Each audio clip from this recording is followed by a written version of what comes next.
UP की सियासत में नई एंट्री और सीधे बड़ी पार्टियों को खुली चुनौती। बिहार के चिराग पासवान अब उत्तर प्रदेश में अपनी ताकत दिखाने निकल गए हैं। सपा, भाजपा और निषाद पार्टी पर सीधा वार। सवाल बड़ा है कि क्या यह सिर्फ शुरुआत है या 2027 के चुनाव से पहले सियासी समीकरण पूरी तरह से बदलने वाला है। नमस्कार, मैं फरीदा गजल और इस वक्त आप जुड़े हुए एक न्यूज 24 के साथ। खबरों की दुनिया में आपका स्वागत है और अब नजर डालते हैं आज की बड़ी खबरों की ओर। देखिए, बता देते हैं कि केंद्रीय मंत्री चिराग पासवान अब अपनी राजनीति का दायरा बिहार से बाहर बढ़ाते हुए नजर आ रहे हैं। उत्तर प्रदेश के भदोही में उनकी पार्टी लोक जनशक्ति पार्टी रामविलास के सांसद अरुण भारती के दौरे और बयान के बाद से यह साफ संकेत मिल गया है कि पार्टी यूपी की सियासत में सक्रिय भूमिका निभाने जा रही है। खास बात यह है कि इस दौरान सपा, बसपा और निषाद पार्टी को खुली चुनौती भी दी गई है।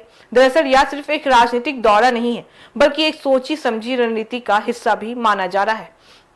जहां भदोही में सांसद अरुण भारती ने जिस तरह से विपक्षी दलों पर सीधा हमला बोला है, उससे यह साफ हो गया है कि लोक जनशक्ति पार्टी अब उत्तर प्रदेश में अपनी जमीनी तैयारी करने में जुट गई है। उन्होंने आरोप लगाया है कि समाजवादी पार्टी, बहुजन समाज पार्टी और निषाद पार्टी ने वर्षों तक दलितों और पिछड़ों वर्गों को सिर्फ वोट बैंक के तौर पे इस्तेमाल किया है और उनके विकास के लिए ठोस काम कुछ भी नहीं किया है। साथ ही उन्होंने कार्यकर्ताओं से अपील की है कि वे गांव-गांव जाकर पार्टी की नीतियों को पहुंचाएं और संगठन को मजबूत भी करें।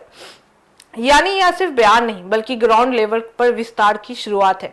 इस पूरी कवायद का सबसे अहम पहलू यह है कि चिराग पासवान खुद को युवा और दलित राजनीति के बड़े चेहरे के रूप में स्थापित भी करना चाहते हैं और अब वह इस पहचान को बिहार से बाहर ले जाने की कोशिश भी कर रहे हैं। बता दें कि राजनीति के बड़े चेहरे के रूप में स्थापित भी करना चाहते हैं और अब वह इस पहचान को बिहार से बाहर ले जाने की कोशिश भी कर रहे हैं। यूपी में उनकी एंट्री इसलिए भी अहम मानी जा रही है क्योंकि यहाँ दलित और पिछड़ा वर्ग चुनावी समीकरण तय करने में बड़ी भूमिका भी निभाता है और ऐसे में अगर वह इस वर्ग के बीच अपनी पकड़ बना लेते हैं तो सियासी समीकरण बदल भी सकते हैं। वहीं 2027 में विधानसभा चुनाव को लेकर भी संकेत साफ है कि पार्टी पूरी ताकत से मैदान में उतरने की तैयारी कर रही है। चाहे वह अकेले चुनाव लड़े या किसी गठबंधन के साथ, इसका फैसला समय आने पर लिया जाएगा।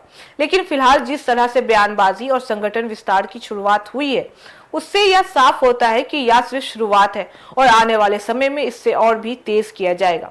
हालांकि चुनौती अभी भी कम नहीं है क्योंकि यूपी की राजनीति पहले से ही सपा, बसपा और अन्य दलों के मजबूत आधार पर टिकी हुई है। ऐसे में चिराग पासवान के लिए वहां जगह बनाना आसान नहीं होगा, लेकिन अगर उनकी यह प्रयोग सफल होता है तो यह न सिर्फ यूपी बल्कि राष्ट्रीय राजनीतिक में भी एक नया समीकरण खड़ा भी कर सकता है। फिलहाल यह देखना काफी दिलचस्प होगा कि यह एंट्री कितनी दूर तक जाती है और इसका असर जमीन पर कितना दिखाई देता है। यूपी की सियासत में एक नया खिलाड़ी उतर चुका है। सवाल बस यही है कि क्या चिराग पासवान का यह कदम चुनावी खेल बदल देगा या बड़े दलों के बीच भी यह चुनौती दबकर रह जाएगी। जवाब वक्त जरूर देगा, लेकिन संकेत साफ है कि 2027 की लड़ाई अभी से शुरू हो चुकी है।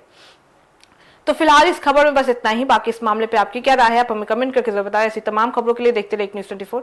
हर खबर सबसे पहले, सबसे सटीक। वीडियो को लाइक करें, शेयर करें, चैनल को सब्सक्राइब करना ना भूलें।